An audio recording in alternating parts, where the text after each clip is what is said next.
Hello, welcome back to my garden. Today's just a hot day, and I actually didn't feel like even coming out and doing a video today, and the video I was going to do is about my failing flower garden, and it's not quite failing, it's just not where I want it to be, and it's filled with weeds, and I was like, it's kind of negative, and I want to do something a little more positive. And I thought to myself, last night, as you can probably tell from the title of this video, I propagated some bugleweed. Let me go back 3 years to when I first bought my first bugleweed. It was at a local garden center. It's advertised as a ground cover. I believe the label said full sun to shade, but in my early research, I thought it was more of a shade loving plant. And then I went to Longwood Gardens earlier this year, and they had it everywhere. Everywhere. Full sunny gardens. It's growing everywhere. I have bugleweed, and I have it in the shade. It's not full shade, it's partial shade.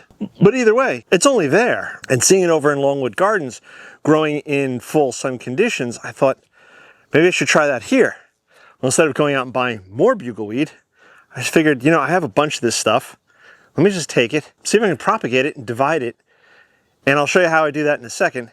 And then hopefully, if all these divisions survive and thrive, then I'll plant them out in the flower garden next year. I have several issues with my flower garden, but one of them is gaps. And I don't like gaps. And I see many gardeners on YouTube and television, and they always have these big, thick, luscious gardens, and they've filled a lot of their gaps with various plantings.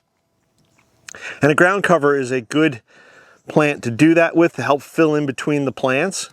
And from what I've seen or experienced with my own garden and bugleweed is that it grows like a thug, but it doesn't behave like a thug. And what I mean by that is if I have bigger plants growing in and around it, it doesn't seem to affect those plants at all. So if I have iris shooting up from in between the bugleweed, it doesn't seem to negatively impact that iris. Now, I can't say the same would be true for, let's say, a peony, but larger plantings or larger plants, they don't seem to mind the bugleweed, and the bugleweed just goes around them. It doesn't really seem to impact them at all. Let me get into some more of the specifics about bugleweed real quick. I took notes here. So its Latin name is, and if I'm mispronouncing this, please let me know in the comments below. And if you guys have any experience and or comments about what I'm doing today, please leave those in the comments below as well. It's Ajuga, reptans. I'm not good at the Latin names, I'm sorry. Its common names are, of course, bugleweed. Some people just call it ajuga, whatever. Carpetweed and carpenter's herb. I didn't look up why it's also known as carpenter's herb. So if you guys know the answer to that, please leave that in the comments below. I don't know if it's a medicinal thing or a herbal thing. If it's, I don't know. But the name like carpenter's herb, I can only surmise that had something to do with carpenters. Grows approximately 6 to 12 inches tall and wide. So it's a fairly compact plant. But it's not, and I'll get into that in a second. It likes full sun to partial sun, as I said before. It is a perennial, so it'll come back year after year. Completely deer resistant, at least in my garden. And your deer may be different. It's non-toxic to pets, that's important. So if you do have animals that chew on plants, then it's not going to hurt them. There's over a dozen varieties. I counted on one website 12, another website 17, and I'm sure there's probably even more than that. I'm not sure if I mentioned before, the growing zones, it's 3 to 10. So it's a huge range that these plants can grow in. It prefers moist to free draining soil. Where I currently have these plants growing is my driveway bed. It's in part shade most of the day. The soil there ranges from moist to dry, depending upon how much rain we do or don't get. We've got, recently, I mentioned we got, probably 2 weeks ago now, we got 5 inches of rain, and that whole side of the bed was saturated. But if I don't water it for the next week or two, it'll become very dry. But these plants, they just seem to hang in there. They just seem to keep going. And I'm guessing that's one of the reasons they're called weeds. They're pretty adaptable. According to the book here, it says propagation is one of the easiest by division. The best done in spring or fall when there's no chance of frost. They spread by underground runners that form new plants around each of the parent plants. Division thing here, it says dig up the entire mother plant and surrounding offshoot plants. Separate the clumps into individual plants by hand or with a sterilized sharp knife, discard brown or withered plants, plant the individual plants in new locations. This is what the book says. I'm going to show you how I did these divisions, and we're going to do a few more. So let's go do that now. Here we are at the driveway bed, and I have my little gem magnolia here growing. I'm going to have to actually do some pruning on this later this fall. I'll talk more about that when I get there. I have a variety of other plants, from ginger lilies to elephant ears to, I believe this is a Japanese iris here, this foxgloves. This is a whole mess of shady loving plants right in this space here. And I started my bugleweeds back over there. And that was, like I said, 3 years ago or so, and they've spread, and now they're underneath the little gem magnolia, which is fantastic. I only started with 2 or 3 plants, and it just grew and grew and spread and grew, and which is great. But I want to be growing them elsewhere in the garden now, especially in the fully sunny spots.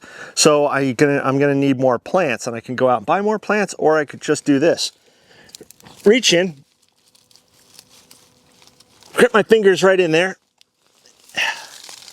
and pull out some plants. The roots come out of the ground fairly easily. There wasn't much effort put into that. And actually both these have runners, which is fantastic. So I'm going to show you more of that over at the potting bench. When I reached in, I grabbed 2 plants. And actually, if I tease this, I've got another plant right here because it has roots. So let me see, I'll show that to you guys. Has roots, has leaves, but I'm not going to do that. I am going to focus on the 2 plants that I did pull up. So I'm going to show you this. There you go. Hopefully you guys can see that. See this long thing right here? That's the runner. The runner is coming off of the plant, and again, hopefully this is in focus, and hopefully that's showing well. But the runner comes off the plants, and from the runner comes new plants. The runner will root, and then it'll go off from there. What I'm going to do right now is pot these 2 up. I read off the official instructions. And they said to remove any brown leaves. What I'm going to actually do is remove a lot more than just some brown leaves. I'm actually going to thin back many of these leaves here. Just pull them off, just so I have a handful left. And the reason I'm doing that is to reduce the stress on the plant, because it is hot out, it is summertime. And the more leaves there are, the more moisture evaporates from the plant. We're going to try to reduce that. I'm also going to cut this runner back. It'll grow a new one eventually. And what I'm going to do is take some potting soil here. Making a mess. There you go. So it's got nice long roots on it, which is good. I've seen where some people on various plants, and I've done it myself, but they will trim the roots to certain plants. I don't know if you can do that with bugleweed. I don't know if you should do that with bugleweed. I did that to one of these 7 that I already have taken, but I'm not going to do that to this one. I'm going to tuck it all in. There we go. Just a little more. There we go. So now it's in a pot, ready to go. I'm going to give it a good water in a second. I want to get this other one in a pot. This other one has a smaller runner on it. I'm going to remove the runner. It's called a weed for a reason, so I'm pretty sure that it will put back on new runners when the plant is established and over its transplant shock. Because you know what I forgot to do as I'm talking here? Remove some of these leaves. Now the books didn't say that you should do this or have to do this, but I'm just using my limited knowledge brain, thinking that the less leaves there are, the less evaporation from those leaves will be. And hopefully then the plant will not be as stressed, because it's going to be quite stressful, right? It's going to be quite stressed right now. I just ripped it out of the ground here. And I'm putting it into a pot. Got that one tucked into a pot. I'll give both of these a good water. What I could and probably should do is move them into the shade just to reduce the amount of transplant shock to them. Hopefully they start perking up and maybe they even start putting on growth. And then maybe I'll plant a few of these out this fall, probably in the next month or so, if they start looking like they're coming to life, if they're putting on maybe growth. As the temperatures cool, the plants should feel a bit rejuvenated, much as we gardeners do. So if they start doing that, then maybe I'll plant out a few, but I'll probably put the rest inside the greenhouse and then plant them out next spring. I think that's the plan. Like I said, I my flower garden isn't quite where I want it to be, and it's almost a little embarrassing to show. There are some good things about the flower garden right now, but I just wasn't feeling it, and I thought, you know, I did recently find out that bugleweed can and will grow in full sun, and I have a bunch of it, so I wanted to try to propagate it. And I thought, well, why don't I talk a little bit about it to you guys, because maybe you don't have it, maybe you want it, maybe you guys already grow it, I don't know. Oh, you guys got to let me know below. If you haven't subscribed, please subscribe, click that bell icon to be notified when I do post a new video, because maybe it'll be something a bit more interesting than propagating some